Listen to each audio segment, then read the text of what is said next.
begins during a dark period for the Israelites, who were oppressed by the Philistines for 40 years.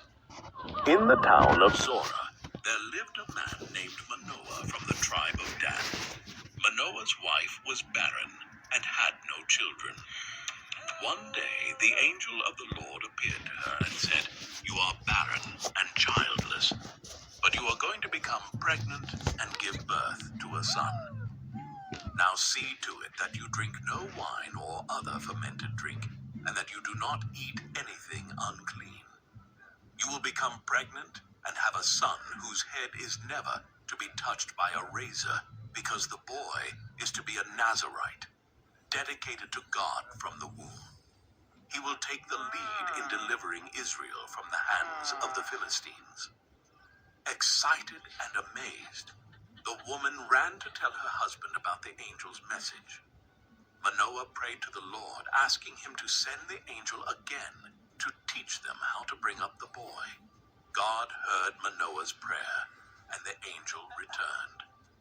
Manoah asked the angel, "When your words are fulfilled, what is to be the rule that governs the boy's life and work?"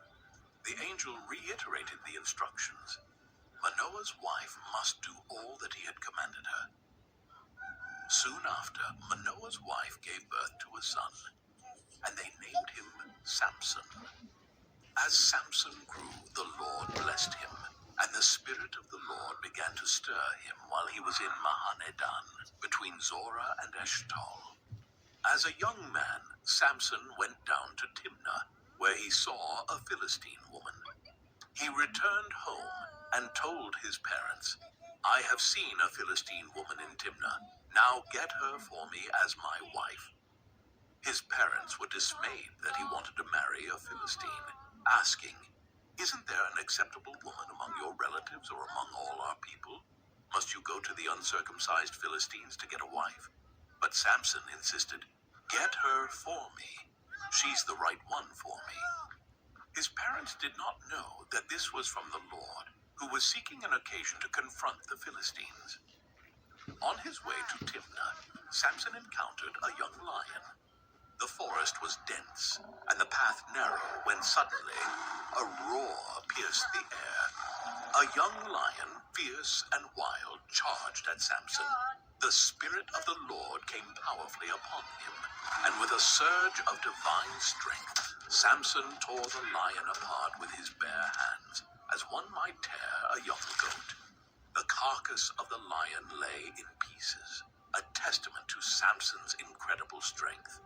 But he told neither his father nor his mother what he had done. Later, when he returned to marry the woman, he turned aside to look at the lion's carcass. In it, he saw a swarm of bees and some honey. He scooped out the honey with his hands and ate it as he went along.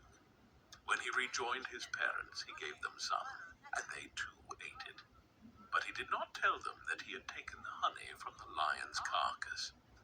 At the wedding feast in Timnah, Samson proposed a riddle to his 30 Philistine companions. "Let me tell you a riddle," Samson said to them. "If you can give me the answer within the 7 days of the feast, I will give you 30 linen garments and 30 sets of clothes. If you can't tell me the answer, you must give me 30 linen garments and 30 sets of clothes." "Tell us your riddle," they said. "Let's hear it." He replied, "Out of the eater, something to eat. Out of the strong, something sweet." For 3 days, they could not give the answer. On the 4th day, they said to Samson's wife, "Coax your husband into explaining the riddle for us, or we will burn you and your father's household to death. Did you invite us here to steal our property?" Then Samson's wife threw herself on him, sobbing, "You hate me. You don't really love me. You've given my people a riddle, but you haven't told me the answer." "I haven't even explained it to my father or mother," he replied. "So why should I explain it to you?" She cried the whole 7 days of the feast. So on the 7th day, he finally told her because she continued to press him. She in turn explained the riddle to her people, Before sunset on the seventh day, the men of the town said to him, "What is sweeter than honey? What is stronger than a lion?" Samson said to them, "If you had not plowed with my heifer, you would not have solved my riddle." Then the Spirit of the Lord came powerfully upon him. He went down to Ashkelon, struck down 30 of their men, stripped them of everything, and gave their clothes to those who had explained the riddle. Burning with anger, he returned to his father's home, and Samson's wife was given to one of his companions who had attended him at the feast. Later on, during the wheat harvest, Samson took a young goat and went to visit his wife. He said, "I'm going to my wife's room," but her father would not let him go in. "I was so sure you hated her," he said, "that I gave her to your companion. Isn't her younger sister more attractive? Take her instead." Samson said to them, "This time I have a right to get even with the Philistines. I will really harm them." So he went out and caught 300 foxes and tied them tail to tail in pairs. He then fastened a torch to every pair of tails, lit the torches, and let the foxes loose in the standing grain of the Philistines. Fields were ablaze, the smell of burning crops filled the air, and the cries of the Philistines echoed as their livelihood went up in flames.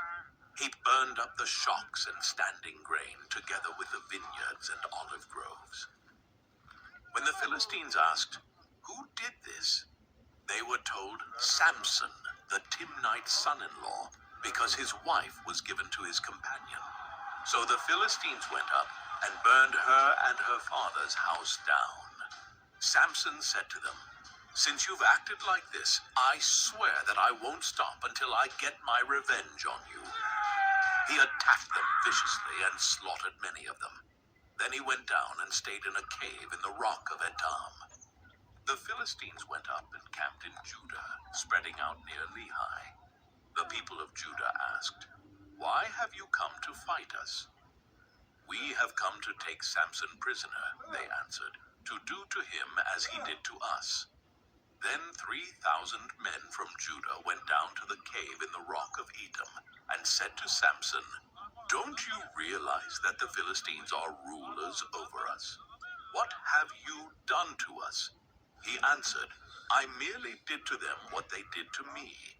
They said to him, "We've come to tie you up and hand you over to the Philistines." Samson said, "Swear to me that you won't kill me yourselves." "Agreed," they answered. "We will only tie you up and hand you over to them. We will not kill you." So they bound him with 2 new ropes and led him up from the rock. As he approached Lehi, the Philistines came toward him shouting. The Spirit of the Lord came powerfully upon him. The ropes on his arms became like charred flax, and the bindings dropped from his hands. Finding a fresh jawbone of a donkey, he grabbed it and struck down 1,000 men. The ground was littered with the fallen, Samson standing tall, bloodied but victorious, the jawbone clutched in his hand. Then Samson said, "With a donkey's jawbone I have made donkeys of them. With a donkey's jawbone I have killed 1,000 men."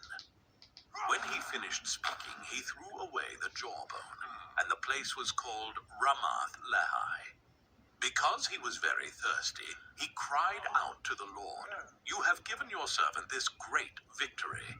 Must I now die of thirst and fall into the hands of the uncircumcised?" Then God opened up the hollow place in Lehi, and water came out of it. When Samson drank, his strength returned, and he revived. So the spring was called Enhakkore, and it is still there in Lehi. One day, Samson went to Gaza, where he saw a beautiful woman. He went in to spend the night with her. The people of Gaza were told, "Samson is here." So they surrounded the place and lay in wait for him all night at the city gate. They made no move during the night, saying, "At dawn we'll kill him." But Samson lay there only until the middle of the night. Then he got up and took hold of the doors of the city gate, together with the 2 posts, and tore them loose, bar and all. He lifted them to his shoulders and carried them to the top of the hill that faces Hebron. The sheer power required to uproot and carry city gates was a display of Samson's incredible strength and defiance. Some time later, he fell in love with a woman in the valley of Sorek, whose name was Delilah. The rulers of the Philistines went to her and said, "See if you can lure him into showing you the secret of his great strength, and how we can overpower him so we may tie him up and subdue him. Each one of us will give you 1,100 shekels of silver." So Delilah said to Samson, "Tell me the secret of your great strength, and how you can be tied up and subdued." Samson answered her, "If anyone ties me with 7 fresh bowstrings that have not been dried, I'll become as weak as any other man."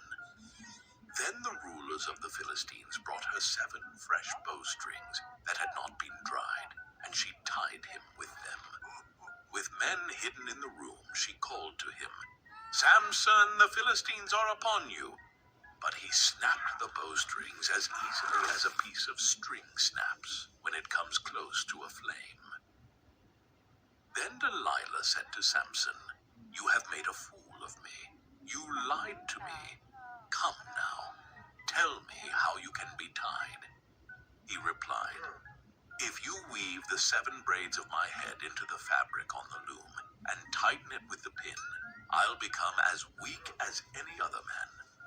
So while he was sleeping, Delilah took the 7 braids of his head, wove them into the fabric, and tightened it with the pin. Again she called to him, "Samson, the Philistines are upon you." He awoke from his sleep and pulled up the pin and the loom with the fabric. Then she said to him, "How can you say I love you when you won't confide in me? This is the 3rd time you have made a fool of me and haven't told me the secret of your great strength." With such nagging, she prodded him day after day until he was sick to death of it. So he told her everything. "No razor has ever been used on my hair," he said, "because I have been a Nazirite dedicated to God from my mother's womb. If my head was shaved, my strength would leave me, and I would become as weak as any other man." When Delilah saw that he had told her everything, she sent word to the rulers of the Philistines, "Come back once more. He has told me everything." So the rulers of the Philistines returned with the silver in their hands. After putting him to sleep on her lap, she called for someone to shave off the 7 braids of his hair, and so began to subdue him, and his strength left him. Then she called, "Samson, the Philistines are upon you." He awoke from his sleep and thought, "I'll go out as before and shake myself free." But he did not know that the Lord had left him. Then the Philistines seized him, gouged out his eyes, and took him down to Gaza. Binding him with bronze shackles, they set him to grinding grain in the prison. But the hair on his head began to grow again after it had been shaved.